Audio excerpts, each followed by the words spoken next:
بسم اللہ الرحمن الرحیم۔ السلام علیکم ورحمۃ اللہ وبرکاتہ۔ ساتھیو، آج کی ویڈیو میں نماز کی رکعتوں کے بارے میں بات کریں گے اور دعائے قنوت پڑھیں گے۔ ویڈیو اچھی ہے، مکمل دیکھیں۔ پچھلی ویڈیو میں یہ سورۃ اخلاص اور الناس کی فضیلت پڑھی تھی اور جادو کے اثر کے بارے میں بتایا تھا کہ رات کو سوتے وقت تینوں پڑھنی چاہیے۔ تو سورۃ یاسین کے بارے میں پڑھا تھا۔ 5 وقت نمازوں کی رکعتوں کا نسخ: نام نماز سنت قبل فرض، فرض سنت بعد فرض کہتے ہیں۔ فجر کی 2 سنتیں ہیں، 2 فرض ہیں، 4 ہوئیں۔ ظہر کے 4 سنتیں ہیں، 4 فرض ہیں، 2 سنتیں ہیں، 2 رکعتیں۔ یہ ہوئی۔ عصر کی 4 ہیں، مغرب کی 3 اور 2 5 ہیں، عشاء کی 4 فرض، 2 سنتیں، 3 وتر، 9 ہوئے۔ یہ آپ کے سامنے نسخ دیکھ سکتے ہو آپ۔ وتر 1، 3، 5 اور 7 بھی پڑھے جا سکتے ہیں۔ 5 روزانہ کی سنتیں پڑھنے کی فضیلت۔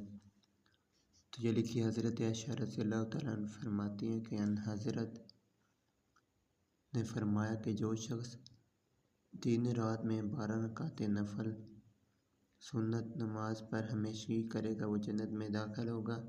2 رکعتیں فجر کے فرضوں سے پہلے، 4 رکعتیں ظہر سے پہلے اور 2 رکعتیں ظہر کے بعد اور 2 رکعتیں مغرب کے بعد، 2 رکعتیں عشاء کے بعد۔ تو یہ جو رکعتیں لکھی ہیں، ظہر کے 4 فرض، 4 سنتیں اور 2 سنتیں فرض کے بعد۔ تو یہ لکھا ہوا ہے 2 ظہر، فجر کی 2 سنتیں 4 ہوئیں، عصر کے 4 فرض ہیں، مغرب کے 2 سنتیں اور عشاء کی 2 سنتیں۔ تو یہ نسخہ آپ کے سامنے ہے نمازوں کا۔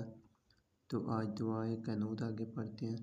حضرت حسن رضی اللہ تعالیٰ عنہ بن علی رضی اللہ عنہ فرمایا کہ مجھ کو رسول اللہ صلی اللہ علیہ وسلم نے یہ دعا سکھائی تاکہ میں اسے نماز وتر میں پڑھا کروں۔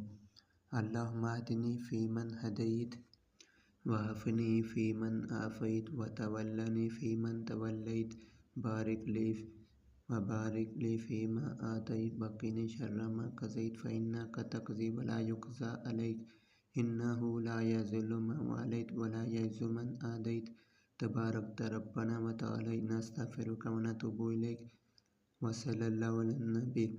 تو یہ دعا رکوع کرنے سے پہلے بھی پڑھ سکتے ہو، کوئی سورت پڑھنے کے بعد، رکوع سے اٹھنے کے بعد بھی پڑھ سکتے ہو۔ تو وتر کے بعد سلام پھیر سبحان الملک القدوس رب الملائکۃ والروح